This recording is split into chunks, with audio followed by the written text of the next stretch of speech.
What's up, everyone? Welcome to this day in Philly Sports History for December 18th, 2024. I'm your host, Jim Montgomery. Welcome to a Wednesday edition of the podcast. Happy Hump Day to everyone out there. Let's start off with some quick housekeeping notes. Be sure to follow me on social media, Jimbo_Mont on Twitter and TikTok, at Philly Jimbo on Instagram. Subscribe to the YouTube channel. That's at Jimbo_Mont. Continue to spread the word. We're growing this thing. Grassroots. I love it. We were featured in On Pattison, the online newsletter yesterday, so be sure to check them out.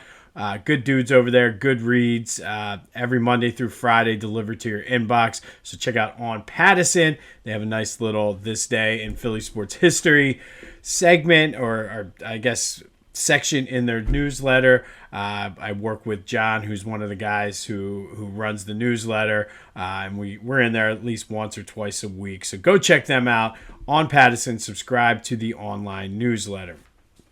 All right, 25 Days of Kindness rolls on, and this one you have to do probably today or tomorrow because the rest of the week is going to be crazy because of the holiday. But talk to someone or say hello to someone you usually don't talk to at work. This goes a long way. Maybe you can branch out, meet someone new. I did this a few years ago. One of the guys, I'm the assistant principal for 3rd through 5th grade, and one of the guys who teaches, I believe, 2nd grade, his brother worked for me for a couple years before moving on to the middle school. Just randomly said hello to him. He and I are the only two males in the entire elementary school at my school.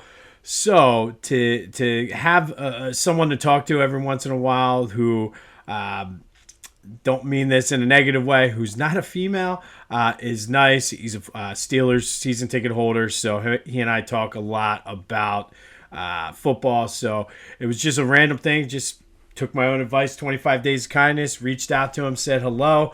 And now we talk a couple times a week. We talk football. It's a good time. Met him a few times in person. Great dude. But do that. Just go say hello or talk to someone that you normally don't talk to at work, and who knows what might happen. Quick update, and as you know, I always say I want to make sure everything I give you is factually accurate. Well, we talked about the Philadelphia Ramblers as yesterday's forgotten team, and I mentioned there was another team that played hockey, and my bad, I should have covered them because I did 2 of the Stars the other day. But the other Philadelphia Ramblers played in the Eastern Hockey League from 1955 to 1964. 1964. They moved to Jersey, which I believe they played in Cherry Hill, and they became the Jersey Devils, not to be confused with the New Jersey Devils. So 2 minor league hockey teams in Philadelphia, both named the Ramblers, both have rich histories, both at different times. So I should have just mentioned that, but I want to make sure I'm giving you the information. If I'm going to be the Philadelphia sports history guy, I have to make sure that I'm giving you all of the correct things. All right, so let's get into it. It was a very, very quiet day in Philly sports. No games. Not a lot of news out of Eagles camp, which really seems to be the case for the most part. We had 2 weeks where there's a ton of noise going down at the NovaCare complex. Seems like all of that is behind us now. Relatively quiet week. Seems like they're relatively healthy heading into Washington. They have a chance to clinch the division this weekend and keep pace with the Lions and Vikings for that number 1 seed. But let's start with a recap of yesterday's question of the day.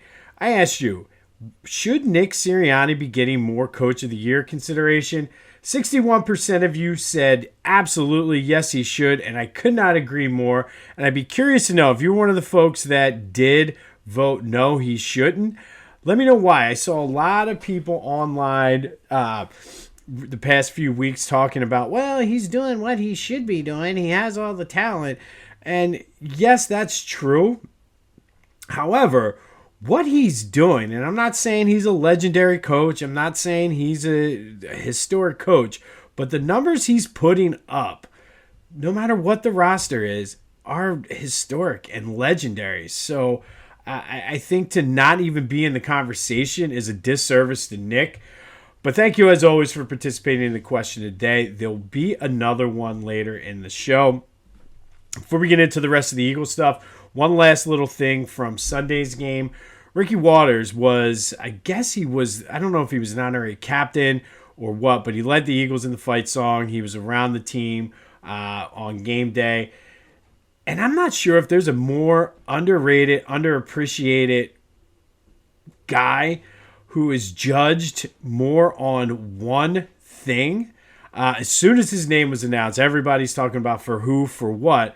And it's really a shame that that's what he's remembered for. And I mean, look, he said it. He embraced it. He named his book for who, for what.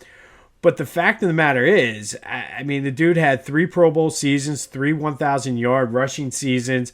And that for who, for what thing was in his first game ever as an Eagle. And that is what he's most remembered for.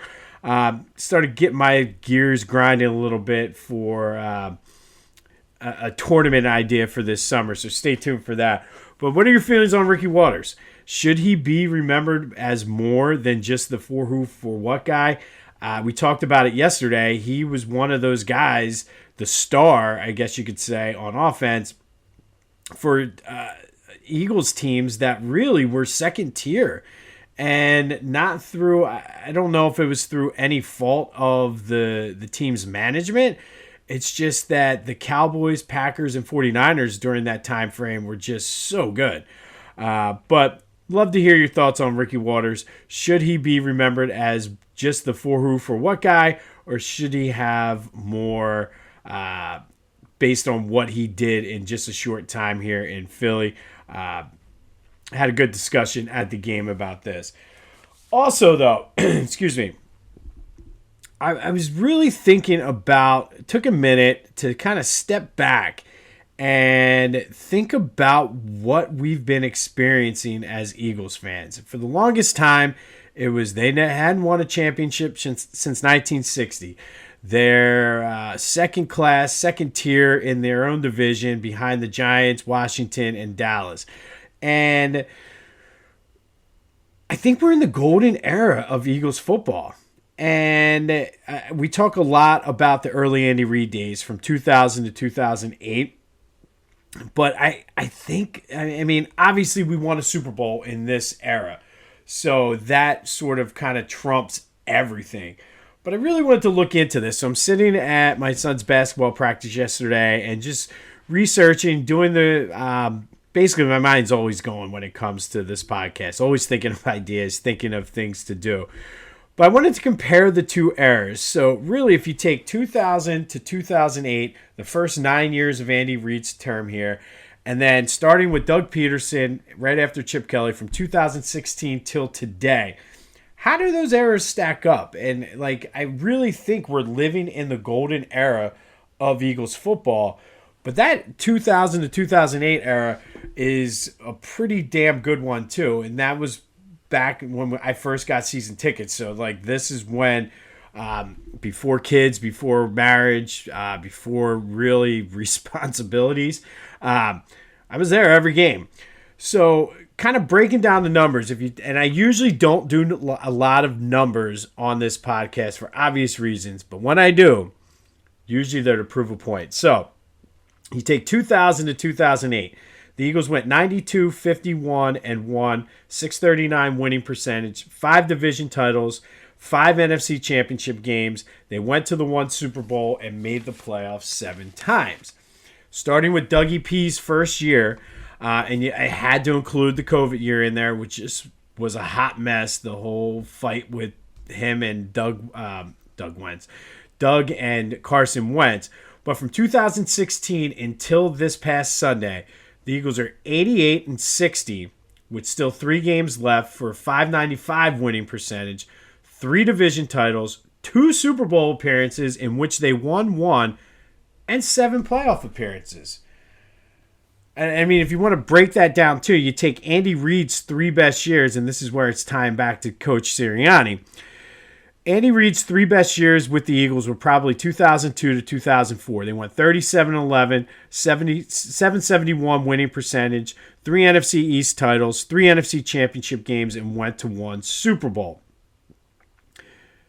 2022 till this past Sunday, with 3 games left, The Eagles under Nick Sirianni are 37-11 for a 771 win percentage, one NFC East title, one Super Bowl appearance, 3 playoff appearances. They're poised to win another NFC East. So if you want to give the Eagles the NFC East, that's 3-2 that the Andy Reid era gets over them from 02 to 04. But all of that to just kind of say, are we living in the golden era of Eagles football? Everybody up until probably 4 years ago, even during the Super Bowl, right after the Super Bowl, would have said that 2000 probably to 2008, 2009 Eagles run was probably the golden era of Eagles football. So that leads me to today's question of the day. Which Eagles era of football is best? And now, keep in mind that this one is still incomplete, but does include our only Super Bowl. 2000 to 2008 or 2016 until today? Let me know your thoughts. 267-495-8531. That's the Back to the Future voice and text line. Get that. Anything else Philly sports related off your chest. But let's have some fun today on a Hump Day Wednesday after a quiet day in Philly. Which era of Eagles football was better? 2000 to 2008 or the 2016 to 2024? I mean, you had consistently the Eagles were Super Bowl contenders during Andy Reid's era. You have a lot of the drama. You have the collapse of last year, but you have that Super Bowl win. You have the 2022 season or 2020 season, where Doug and Carson couldn't get along. It's an interesting debate. I'm going now. Quite honestly, because of the time I grew up, and I'm anxious to see how this falls on generational lines because guys my age probably are going to go this one only because we won the Super Bowl and all of the suffering and pain that we went through as Eagles fans growing up. But I'm anxious to see if the newer generation who kind of grew up with the Eagles were born or even very young during the Andy Reid era, if they have a different opinion on that, because I always talk about how that Buddy Ryan era, they always hold a special spot in my heart. So do guys that grew up with Donovan and Brian Dawkins and B. West and Hugh Douglas and guys like that, do they look at it differently? So which era do you got? 2000 to 2008 or 2016 to 2024? Let's have some fun on a hump day. 267-495-8531. That's the Back to the Future voice and text line. And if you want to get even deeper into the numbers, which I usually don't like to do, Andy Reid's 3 best years versus Nick Sirianni's 3 best years, they have the exact same record. Andy won one more division, but this team could win a Super Bowl. So just give me your thoughts on that. Let's have a little bit of fun, all in honor of Coach Sirianni, who's getting no love for Coach of the Year. All right, some Phillies news. And I guess the biggest news with the Phillies right now is there is no news. And I'm not sure how to feel about this. And again, a lot of what my Phillies sports takes and opinions are shaped really through PTSD from other experiences.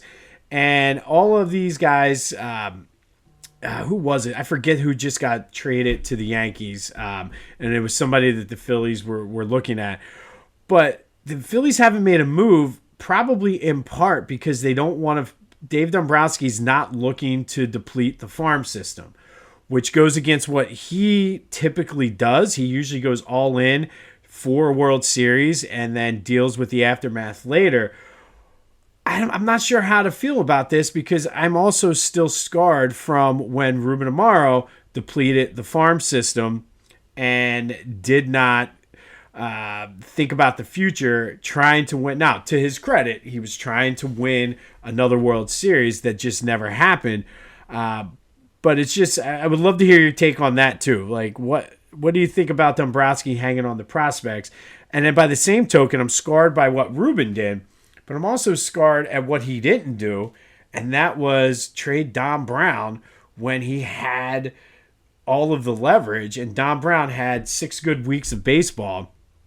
He was a 6-tool player, they said. They're like, nobody's ever had the talent that Dom Brown had.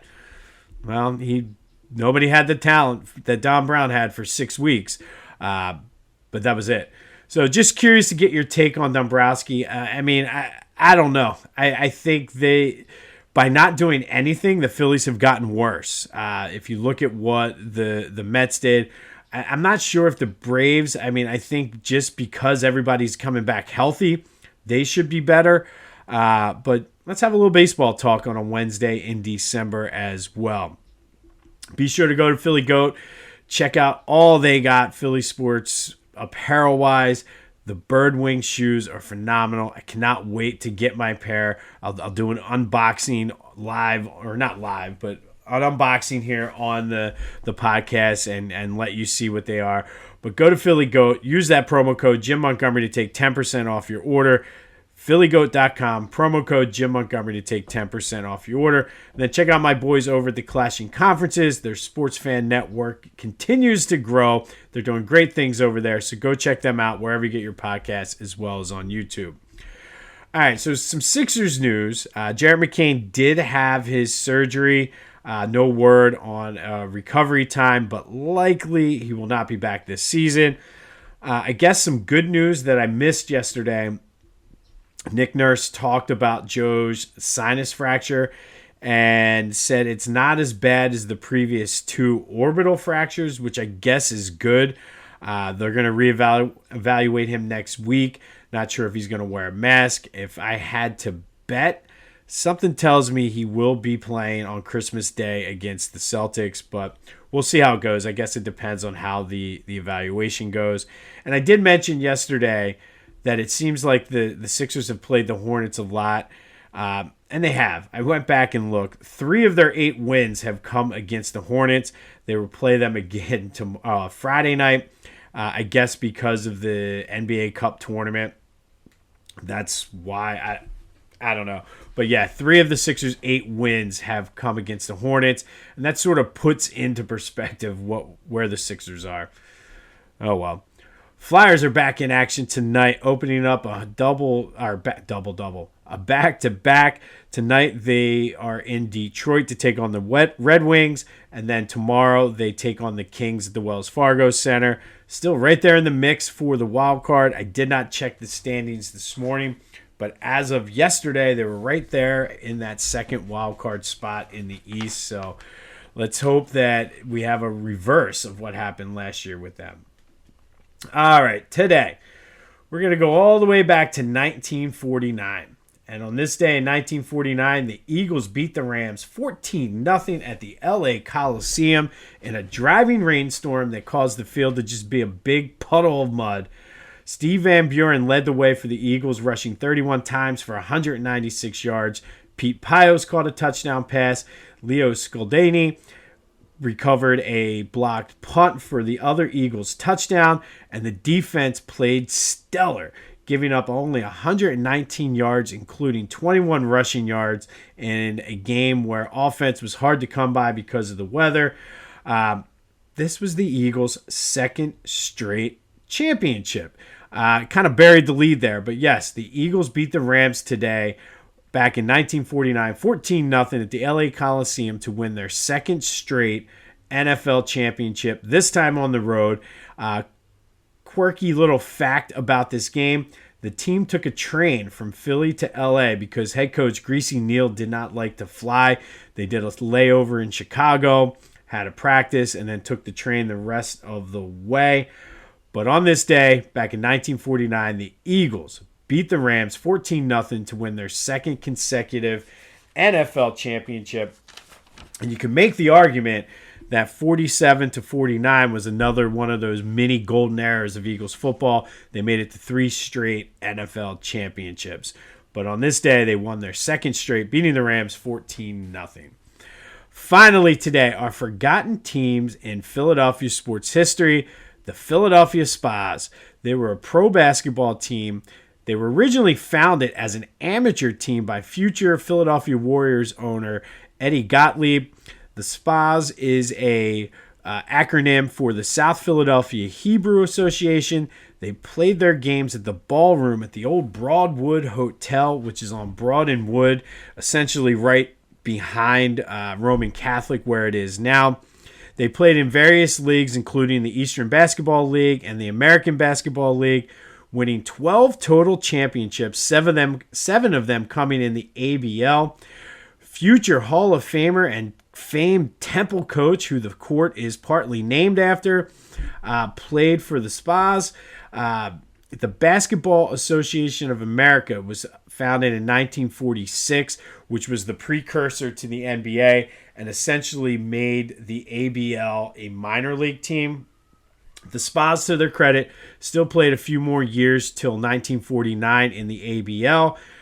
And then, due to some favors that were called in, they became one of the teams that would play against the Harlem Globetrotters. And that was all well and good, but once the Globetrotters sort of became sort of the attraction they were, the Spas used to beat the Globetrotters somewhat consistently, and the Globetrotters were like, man, we can't have this. So the Spas were disbanded in 1959. Some kind of formation of them came back. A couple years later, they became the Baltimore Rockets and became another one of the Globetrotters' opponents. But the Philadelphia Spas, founded as an amateur team by Eddie Gottlieb, who would go on to be the owner of the Philadelphia Warriors, are today's forgotten Philadelphia sports team. One of the best that we've talked about, winning 12 total championships. Hall of Famer Harry Litwack played for them. They were a team that basically got banned from, and I'm probably exaggerating somewhat here, but they got banned from playing the Globetrotters because they could actually beat the Globetrotters, and the Globetrotters, that's not good for business. But the Philadelphia Spas, the South Philadelphia Hebrew Association, are today's forgotten team in Philly sports history. On this day in 1949, the Eagles celebrated their second straight NFL championship, beating the Rams out in LA in a rainstorm, 14-0. Steve Van Buren leading the way with 196 yards, and the defense just coming up huge. It would be the last time the Eagles would win a championship, though, until 1960. They even took a train out. They didn't fly. They took a train, which I think is amazing. We'll have more on the Flyers and Sixers tomorrow. But let me know your thoughts on the golden era of Eagles football. Is it the Andy Reid 2000 through 2008? Or is it this time we're in now, from 2016 to 2017, the Doug Peterson, Nick Sirianni era? 267-495-8531. That's the Back to the Future voice and text line. Let me know your thoughts on that. Anything else Philly sports related? Give me your thoughts on Dombrowski. Should he save the farm system? Should he go for it? What are we thinking on a Wednesday? This has been This Day in Philly Sports History for December 18th, 2024. My name is Jim Montgomery.